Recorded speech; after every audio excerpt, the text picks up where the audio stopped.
Have you ever felt that the deeper you think, the more isolated you become? That the more you understand, the less people want to listen? It's not just in your head. Society has always feared deep thinkers, not because they are wrong, but because they see what others refuse to. History proves it. From Socrates to Nietzsche, from Galileo to Tesla, brilliant minds have been ridiculed, silenced, or ignored. Not because they lacked intelligence, but because they made people uncomfortable. Schopenhauer, one of the most brutally honest philosophers, believed intelligence itself was a curse, one that isolates those who see the world too clearly. But why? Why does society resist those who think differently? The answer lies deep within human psychology. Think about this. When you stand next to someone who is physically strong, you don't necessarily feel weak. You might even admire their strength. When you meet someone wealthy, you may envy them, but you don't feel personally attacked. But when you encounter someone who is intellectually superior, something different happens. Psychologists call this the mirror effect. A deep thinker doesn't just introduce new ideas. They reflect back the limitations of those around them, and people don't forgive that easily. The mere presence of someone who thinks deeply can make others feel inadequate, even if the deep thinker says nothing at all. But why?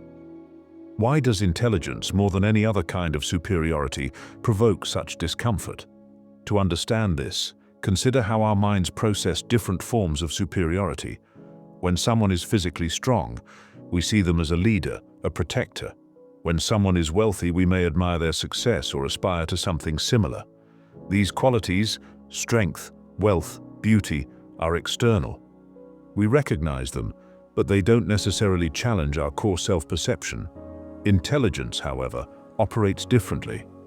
Unlike physical strength or material wealth, intelligence is deeply tied to identity.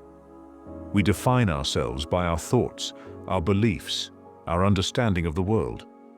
When we meet someone who thinks on a deeper level, someone who questions what we take for granted, it can feel like a direct attack on our sense of self.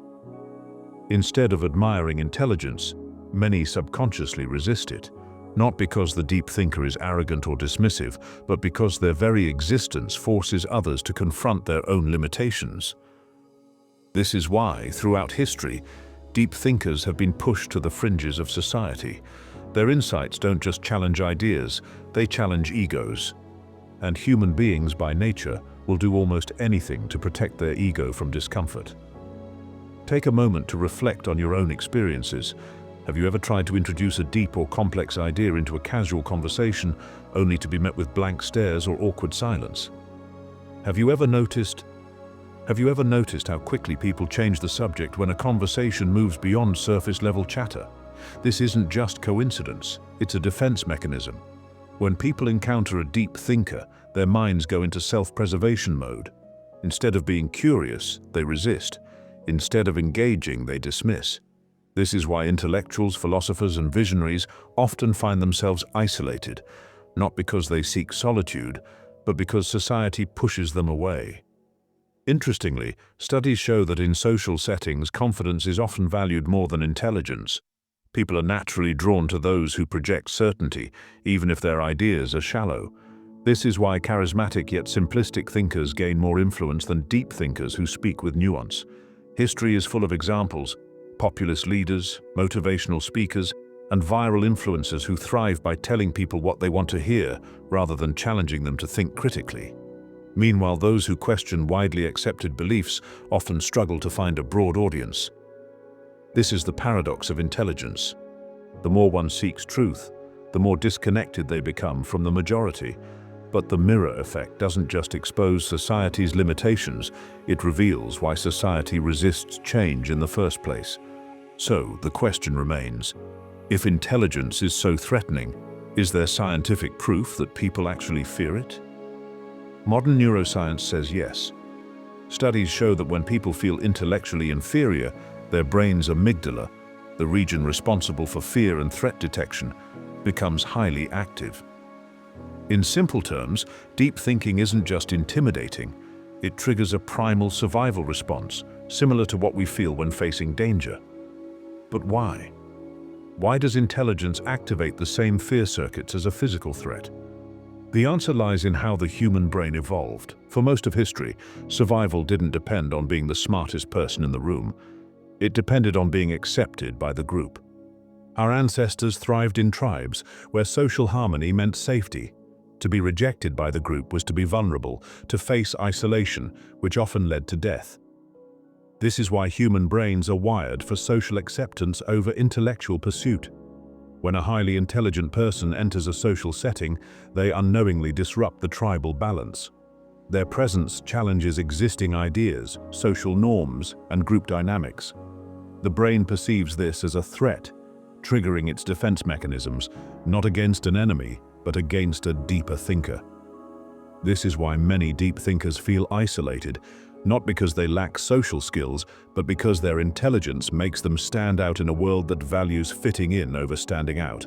A 2021 study from Stanford University uncovered something even more revealing. The rejection of deep thinkers is context-dependent. One-on-one, people feel less threatened by intellectuals. But in group settings, the threat response spikes dramatically. Why? Because in groups, social status becomes more important. People don't just react to intelligence itself, they react to how others perceive them in comparison. When someone feels outshined by a deep thinker, their instinct is often to undermine or exclude them, an unconscious attempt to protect their social standing. This explains why deep thinkers may find genuine conversations in private settings, but struggle to engage in larger social environments. Psychologists have identified several cognitive biases that explain why intelligence is so often met with resistance. The Dunning-Kruger effect. Those with low ability tend to overestimate their intelligence, while highly intelligent individuals often doubt themselves. This creates friction. Those who know little believe they know more than they do, leading them to dismiss deeper thinkers. Status quo bias. The human brain favors familiar ideas over complex, disruptive truths. Intelligence challenges the status quo, making people uncomfortable. The backfire effect. When confronted with information that contradicts their beliefs, people don't change their minds, they double down. Deep thinkers often face this reaction when introducing challenging ideas. In the digital age, social media has amplified this rejection of intelligence. Algorithms prioritize engagement over depth, allowing emotionally charged, controversial content to spread far faster than well-reasoned arguments. Look at the most viral content. Simple, catchy, and often misleading soundbites outperform nuanced discussions. The more intellectual someone is, the harder it becomes to condense deep ideas into bite-sized, viral-friendly content. As a result, society increasingly favors entertainment over enlightenment, making it even more difficult for deep thinkers to gain widespread acceptance. So, what does this mean for deep thinkers? The rejection of intelligence isn't just social, it's biological, psychological, and cultural. It is embedded in human nature, reinforced by group dynamics, and magnified by modern technology. This doesn't mean deep thinkers should stop sharing their ideas, but it does mean they must understand the forces working against them. But if society resists intelligence, what does it embrace? The answer lies in comfort, a world where predictability is preferred over truth. Arthur Schopenhauer, one of history's most brutally honest philosophers, believed intelligence was not a gift, but a curse. While many thinkers saw intelligence as the key to success, Schopenhauer argued that the smarter a person is, the more they will struggle to connect with society. But why? What makes intelligence such a burden? Schopenhauer's philosophy was built on a concept he called the will, a blind, irrational force driving all human behavior. According to him, most people live their lives controlled by the will to live, seeking pleasure, comfort, and survival above all else. However, highly intelligent individuals operate differently. Instead of blindly following instinct, they develop the will to truth, an insatiable desire to understand reality, even when it leads to discomfort. Regular people seek pleasure and avoid difficult truths. Deep thinkers, however, seek truth, even when it leads to pain and isolation. This creates a fundamental disconnect between intellectuals and the rest of society. Where most people find meaning in relationships, entertainment, and routine pleasures, Deep thinkers often feel disillusioned, seeing these things as distractions from deeper existential questions. Schopenhauer believed that the more one understands human nature, the harder it becomes to relate to others. Deep thinkers see through deception. Most social interactions revolve around small talk, status games, and polite dishonesty, things they struggle to engage in because they value truth over appearances. They crave depth, but society favors simplicity. Most people prefer surface-level conversations, while deep thinkers long for meaningful discussions. This makes everyday interactions feel dull, even isolating. They recognize the futility of human desires. Schopenhauer saw ambition as an illusion. Most people chase money, power, and relationships without questioning why, but deep thinkers often do, making them seem distant or indifferent to what excites the majority. This is why intelligent people often feel misunderstood, alienated, or even resented. Their mere presence forces others to confront uncomfortable truths about themselves, truths most people would rather ignore.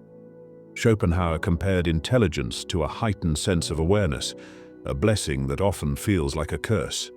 He wrote, "A high degree of intellect tends to make a man unsocial." His reasoning was simple: the more you understand, the less you can ignore. The more aware you are of the world's flaws, the harder it is to find happiness in it. The more you think deeply, the lonelier you become. For Schopenhauer, intelligence and happiness were inversely related. He believed that ignorance, not wisdom, was the true key to happiness. This is why deep thinkers throughout history, Pascal, Kafka, Nietzsche, have struggled with depression, existential crises, and social isolation.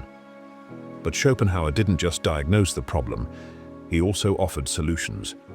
He believed that while intelligence leads to loneliness, there are ways for deep thinkers to cope with their isolation. Embrace solitude.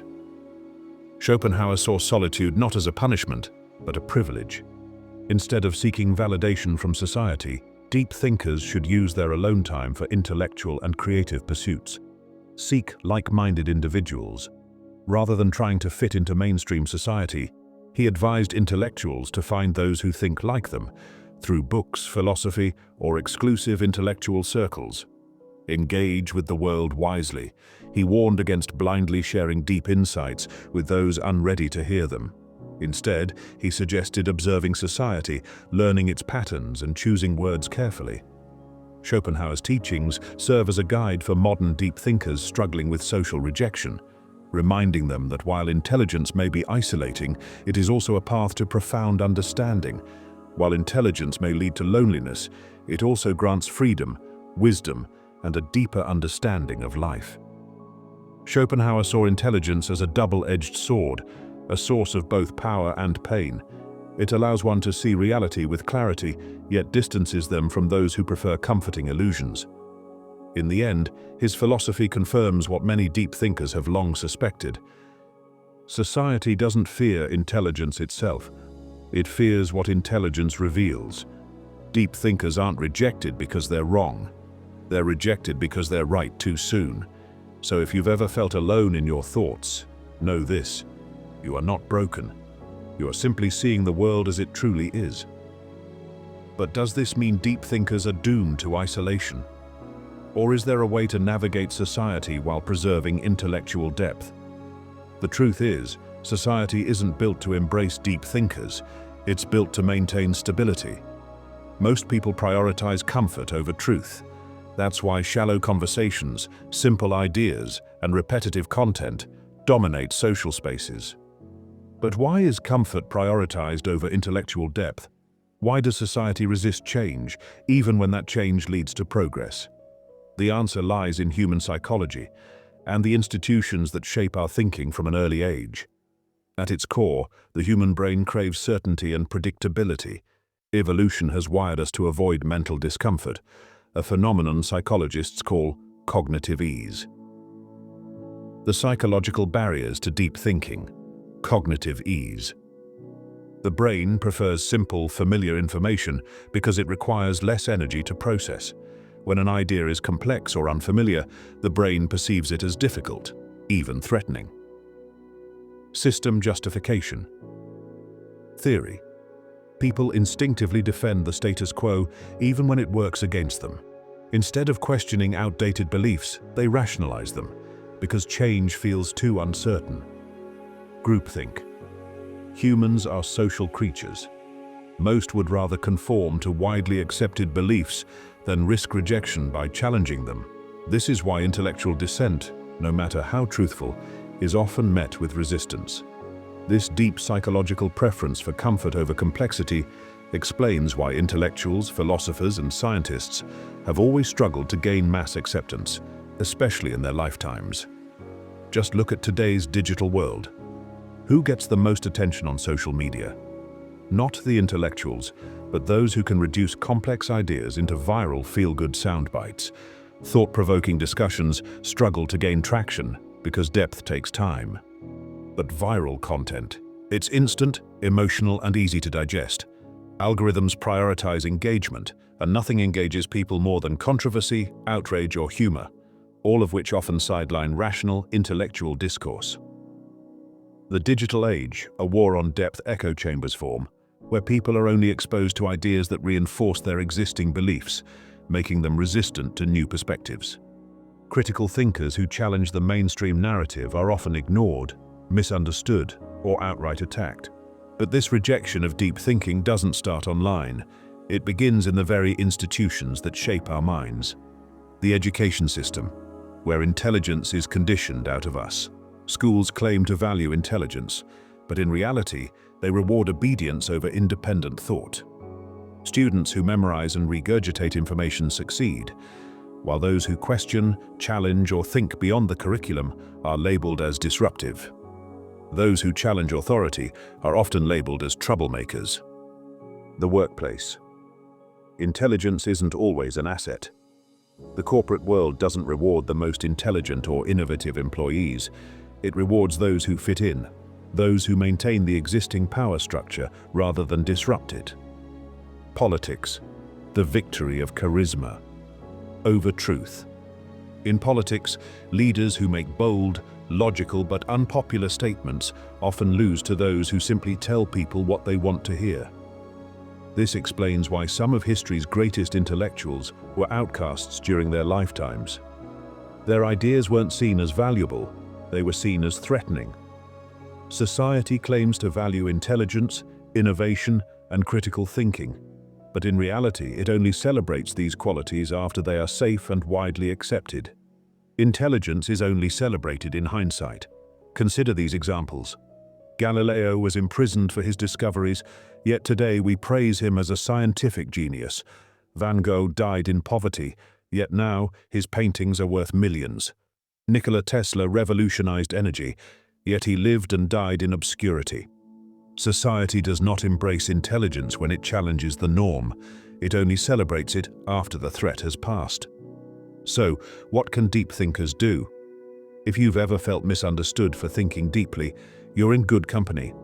Throughout history, some of the most brilliant minds were not celebrated during their lifetimes. They were ridiculed, persecuted, or ignored.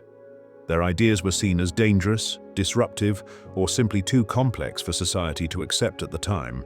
These thinkers had one thing in common: they were ahead of their time, and because of that, they suffered for their wisdom.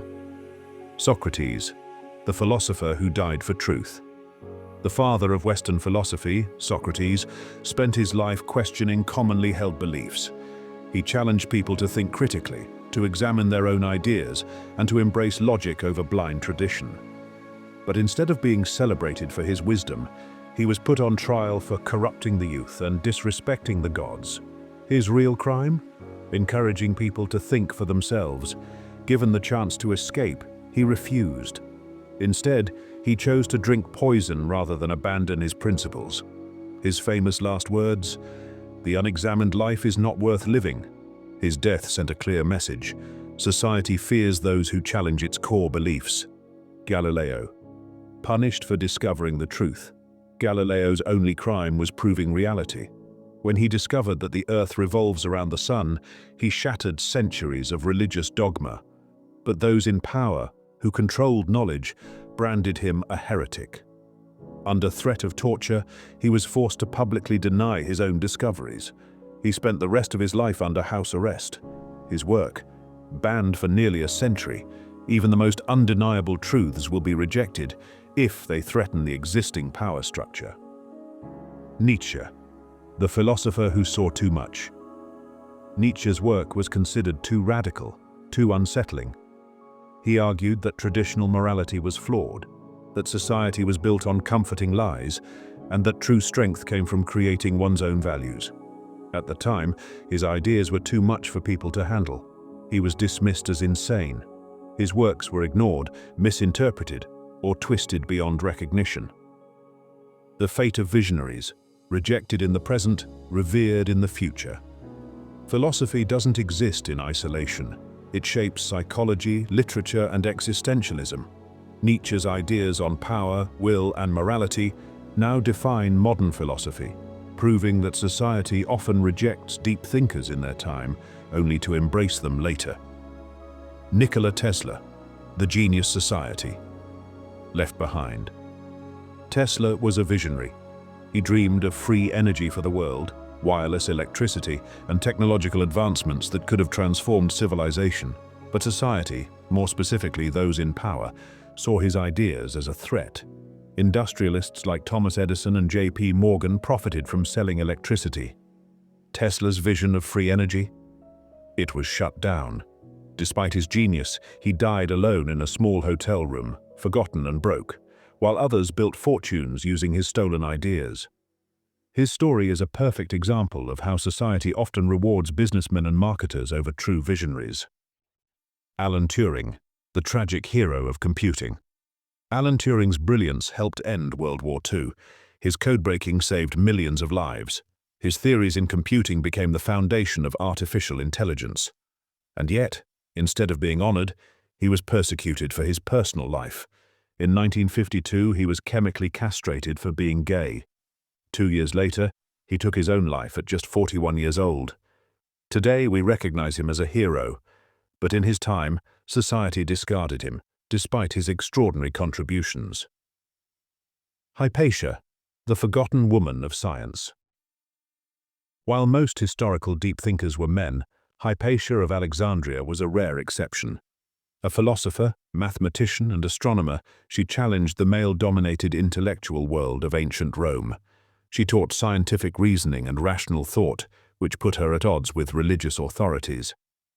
In 415 AD, a mob of religious extremists saw her as a threat to their power. They brutally murdered her. Her story highlights a crucial pattern in history. Intellectual progress is often met with violent resistance. Society resists what it cannot yet understand. Each of these thinkers shared the same fate. They introduced ideas too advanced for their time. They were rejected, ridiculed, or punished while they were alive. Yet their ideas later became the foundation of human progress. Society doesn't fear intelligence itself. It fears what intelligence represents: change. And that raises an important question. If history proves that society resists deep thinkers, what can you do if you are one of them? Are deep thinkers doomed to loneliness? Not at all. It simply means you need to navigate society wisely. Not every place or person is ready for deep conversations. Save your most profound thoughts for those who truly appreciate them. You don't need millions to understand you, just the right ones. Seek out those who think like you, whether through books, online communities, or intellectual circles. The greatest thinkers in history found ways to make deep ideas accessible. Einstein once said, "If you can't explain it simply, you don't understand it well enough." Learn to communicate your depth without overwhelming others. Schopenhauer put it best: talent hits a target no one else can hit. Genius hits a target no one else can see. Deep thinkers see the world differently. That will always make some people uncomfortable. But that does not mean you should stop thinking deeply. Society needs deep thinkers. It just doesn't always know how to embrace them. So, if you've ever felt like an outsider because of your thoughts, remember this: you are not alone. And while society may fear deep thinkers, it is deep thinkers who push humanity forward. Join the conversation. If this video resonated with you, share your thoughts in the comments.